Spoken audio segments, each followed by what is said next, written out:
it such an important predictor of auto insurance. So even though across the province, on average, auto insurance has gone down about 6% over the last number of years. In some companies, it has been reduced by 15%. But no, I'm saying I know it's not good enough. I understand that. But the reality is that if you look at the whole province, there have been some reductions, but it's not enough, and it's certainly not enough in this community, which is why we're asking that the geographic factor be looked at as we work to take some of those other costs out of the system. On hospitals, okay? Well, and maybe other people who want to ask about hospitals too.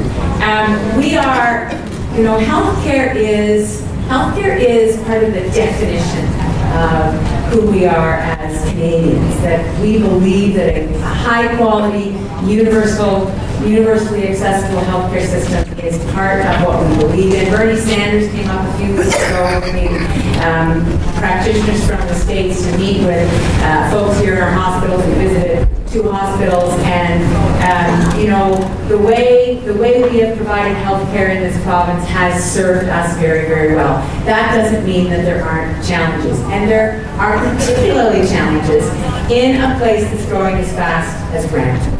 So we have recently committed to opening 37 new beds at the Brampton Civic. We're committed to, again, another expansion of Peel Memorial. So there is a lot of work that is going to be done, in this region, has already been done, and more that has to be done. And so we understand that there's a challenge, and we are committing to making those investments. Okay? Premier Wynne. Why is This is a healthcare follow-up question, right? So we're going to take this question because you asked for, and so I'm going to just take this follow-up. I was part of the Charm Clinic at Peel Memorial, which has been around for about a year. They moved it from William Osler to Peel Memorial. They just closed that clinic. 600 patients. I'm one of them. Is out of treatment, preventative treatment. I want you to reinstate this clinic tomorrow. Okay. So 600 people are out of treatment, preventative treatment. That means you can prevent 600 people from. So I don't. I'm right. I'm right. So I want you to reinstate, please. Okay. This clinic tomorrow. Okay. And Dr. Wallington, who is my doctor, she's at William Osler, she's still there. I'd like her to continue at Peel Memorial as the internist at that hospital, please. So this is a very specific. Now that's a serious matter. It is. It absolutely is. So do something to solve it. Okay. It's a very specific. Please, I'm asking you on behalf. Just a minute. The Premier showed you respect when you were speaking. You have to respect her back. She can answer the question. But please, do something. It's a health issue. It's some people, it might be life and death. Absolutely. And there was no reason for them to shut that clinic. Okay, they talk about no funding. Well, do something to have it reinstated. I'm sure there's money to have it reinstated because part of your hospital is public, part of it is private. So I'm not Right? Okay. I'm talking about William Osler. Yeah, we need to So I need to just say to you that I don't know the details of that particular clinic, but what I can tell you is that I've got staff here who have heard that request.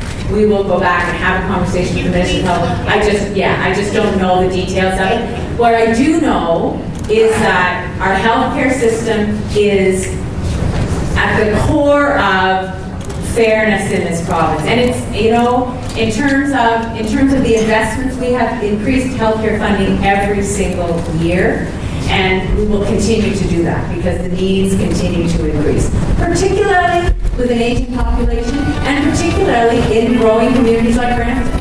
So you're going to continue to see investments in the healthcare system, and you're going to continue to see that as we go through, like this flu season, that we will open beds and then we will make sure that there's capacity in the system. And is it perfect? It's not perfect, which is why there's so much more to do, and it's why we continue to make investments. Okay? Thank you.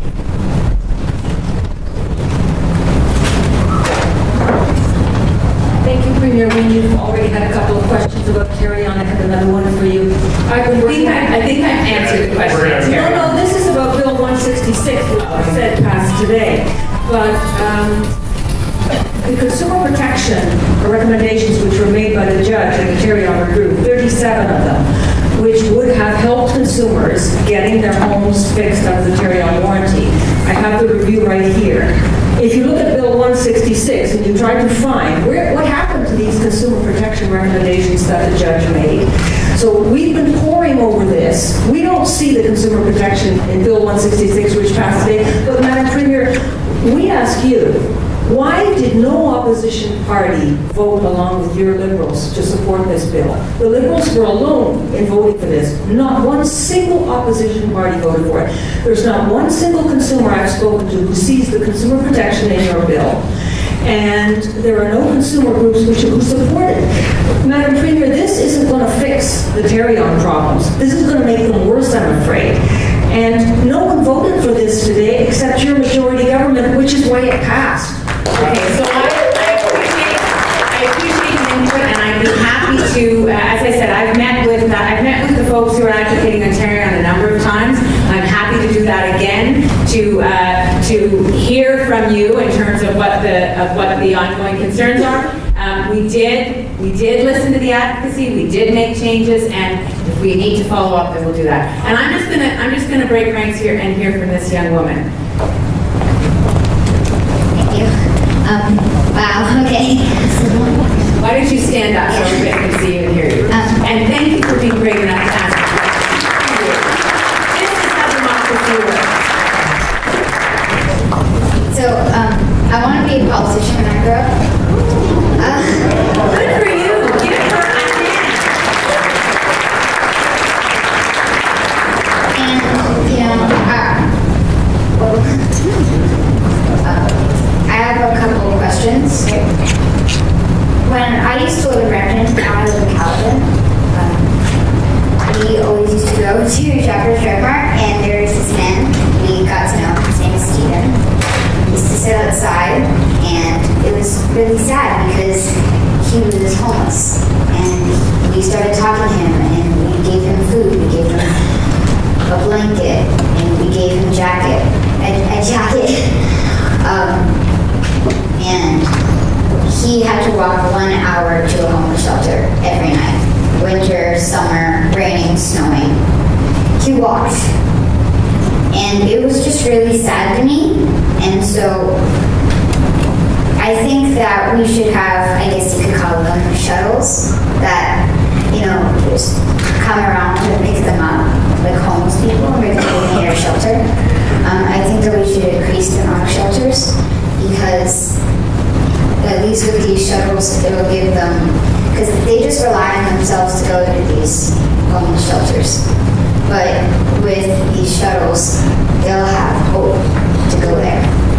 And, I'm sorry. And at my school, they have a Cram the Cruiser program. Cram the Cruiser? It's like where we give food and we cram an OPP cruiser with all the food. And so one of the announcements, it really bugged me. And that's why they were like, well, I hate canned beans. I'm going to give it to Cram the Cruiser. I really didn't like, me and my teacher, we both didn't like how they said that because, and I think people should give money, not like, and if you are going to give food to a food drive, you should make sure it's not expired because half of the food that you give is expired. And also, I was at school today and I was reading about you and I didn't even know that I was going to meet you today.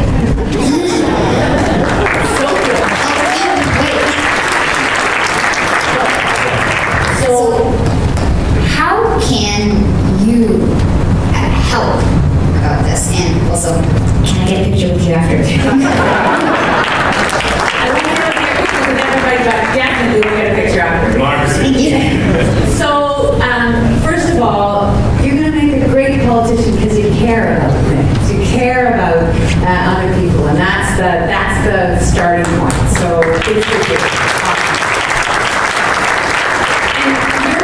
about in both those cases, you're talking about poverty. You're talking about people who don't have enough to look after themselves, and you're asking, how can government help, right? And the answer is that there are a lot of things that government can do, and you know, what grade are you in? 5. So you know how many levels of government there are, right? 3. We're about to go into. You're about to do government, okay. Okay, so one of the things, so just give you a sneak preview, one of the things that you're going to talk about is the different levels of government. So there's a federal government, and there's a provincial government, and there's a municipal government, which is the city of Brampton, right? And so we at the provincial government, we work with the municipal government, with the city government, to try to make sure that they have supports to help people who are homeless, for example. And shelters are one answer, but the bigger answer is, how do we help people move from being homeless to actually having a home? How do we find permanent solutions for people who are living in homeless shelters? And that's the work we've been doing with municipalities over the last number of years, to try to change the rules on the way the money flows, and to allow municipalities to make decisions that work for their community, and then to increase the amount of money for affordable housing, and to work with the federal government to have a housing plan that works for the whole country. So that's what we are doing. And it's, again, there are still people who are living on the street, and it is not acceptable. I completely agree with you. There are some municipalities that do have vans that go around, and I don't know what it would call a shuttle, but a van that checks on people. And I don't actually know the situation in Brampton, but there are some municipalities that do have that kind of van to check on people. In terms of the food banks, I think that's an interesting message to the community that you just sent, because first of all, we have food banks again because we still have people who are poor. I talked earlier about the minimum wage. You know, there are people right now who live in Ontario who are earning the minimum wage, $11.60 an hour, and they still have to go to the food bank. There's another reason that we have to raise the minimum wage, because that's unacceptable. If you're working full time, you should be able to feed yourself and your family. So we're doing things like that, raising the minimum wage, helping people to, for example, get free medication for their kids starting in January from 0 to their 25th birthday. And those are the kinds of things that we're trying to do to help people make ends meet. I'm going to leave it at that, and good luck, and we'll get a picture after, okay? You're welcome. I just want to simply just build on that. You know, one hot topic issue that I think a lot of people will be mentioning is affordable housing. It's no secret that the aggregate housing prices in Brampton have increased 25% versus last year, and that's also increased the amount of secondary suites we now have in the city. Do you have anything to say in regards to that? Because I know a couple of our attendees are probably wondering about that. About secondary suites? Yes, just the issues that it's causing neighborhoods. Yeah, so I guess I'm an advocate of secondary suites. I think that finding different ways of housing people, you know, we need a variety of housing options for people in our communities, and that's up to municipalities to have that discussion. But you know, the reason that we put legislation in place that actually encourages that is because we believe there need to be options. And you know, the affordable housing issues are not going to be solved by one single action.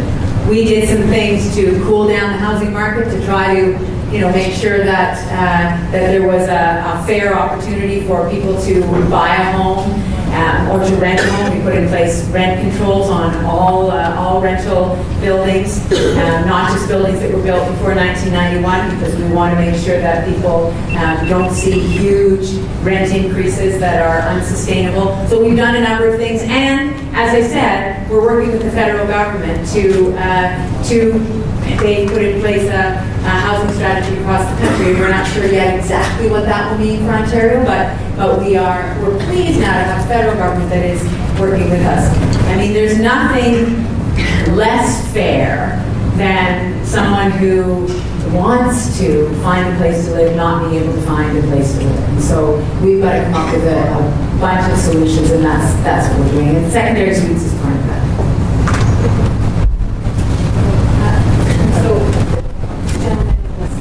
Oh, we're at the back there, guys? Okay, I was going to say here.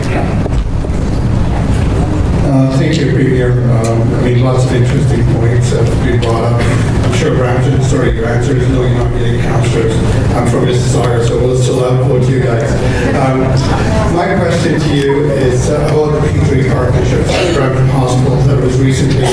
P3, I have my brother who lives in Brampton that would not take his kids to the civic hospital because he'd rather drive to the sick kids in trauma, just because there's no trust in the Brampton Civic Hospital.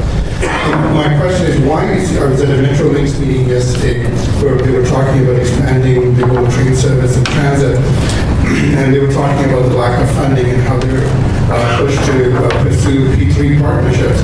The Auditor General said that $8.3 billion was wasted on P3 partnership. Why is your government still continuing to pursue these P3 partnerships? Because all they're doing is taking a slice and putting it in the hands of private profiteers. The quality of service over and over has been shown to be not as good as if it was being publicly delivered. And so that's it. And then just a quick question is, it's great to have democracy here and you're listening to us. I really appreciate that. But 80% of Ontarians said they didn't want Hydro 1 to be sold, and you sold it. How can we trust you going into 2018 that you will keep your promises of making it fairer Ontario? So let's just be clear about what we're talking about in terms of the public institutions that have been built with the AFP, which is the procurement process, the alternative financing procurement process that you're talking about. So the hospital that you're talking about is a publicly owned, publicly funded hospital. And the building process, yes, we have adopted the alternative procurement process in order to work with the private sector to get things built. And what we have avoided by doing that is many cost overruns. There's billions of dollars that have been saved in risk by doing it this way. And here's the other reality. My commitment to the people of Ontario was that we were going to build infrastructure. And that means roads, it means bridges, it means transit, it means expanding the GO service, it means building light rail, it means building across the province. And we could not have done that if we had not found ways of financing that building. And one of those ways was by leveraging the asset, the Hydro One asset. We've kept 40% in the hands of the people of Ontario, and we are building new assets. We're building new assets with the money that we gained from that broadening of the ownership. So that commitment that I made to build across the province was fundamental to my promise to the people of Ontario. I want to make another point, and that is that I just came back from China and Vietnam, Hong Kong, and we have a representative in Washington, and in all those places, in the United States and in developing countries, there is a huge appetite for figuring out how to get infrastructure built. And they are asking us, they are coming to us in Ontario and looking at Infrastructure Ontario and looking at the way that we have delivered on time and on budget the building of infrastructure. Because the fact is we wouldn't have those hospitals, we wouldn't have that transit built. So that is the reality. That's why we have that procurement process to build public assets. Those are publicly owned and publicly operated assets. For example, the Royal Ottawa Hospital was, when it was under the public plan, was supposed to have 188 beds at a cost of $96 million. But the P3 partnership delivered 188 beds at a... So the Royal Ottawa Hospital was supposed to be built at a cost of $96 million for a total bed count of 288 beds. Under the P3 partnership, which our government did, they delivered 188 beds at a cost of $146 million. So almost $50 million more and 100 beds less. How is this cost effective? I'm not sure. I'm not understanding. So if your public service cannot deliver projects on cost, why are you hiring these people? Where are these people coming from? Let me just say that when we enter into the contracts to build these projects, there is a budget that is laid out, there is a plan put in place, and I think there are 89 projects that have been built, and they have come in on time and on budget. The original contracting is a process that's gone through, and then once the project is established, then it is built, and they're coming in on time and on budget. And so what it means is that we're actually getting hospitals built, we're actually getting transit built, we're actually getting roads and bridges built around the province. That was my commitment to the people of Ontario. Just want to add, due to time, try to keep the follow-ups to a minimum, because we want to get to as many questions as possible. Dan, and those are right here. Yeah, right here, yeah, okay, go ahead. First of all, I just want to appreciate the young lady over there, but let her know also that you don't have to be a politician to help people. We're citizens of this country before we're politicians or anything. But at the same time, I'm actually getting involved in politics myself. I'm helping some candidate out, actually, Tips and Musa in Mississauga and Mills to get nominated. So my questions actually are on marijuana sales. So marijuana legalization is going to occur now. And looking at the retail sector in Ontario, we can see there's excess capacity because a lot of retailers are closing down, especially because and now that the minimum wage is going to rise, it's also going to put pressure on them. So rather than giving these sales over to monopoly, which also sells alcohol and is hypersensitive to the needs of producers rather than consumers, can we not have the private sector selling this and help them out this process? Okay, so first of all, let me just say, I completely agree with you. You don't need to be a politician to help people. Everybody in this room plays a role in their communities, and so that's a very strong and good comment. But it's also cool that there are young people who are thinking that getting involved in the elected democratic process is something they'd like to do. In terms of the rules that are going to change, the federal government has made a decision to legalize cannabis, and so it's up to the provinces to implement that policy.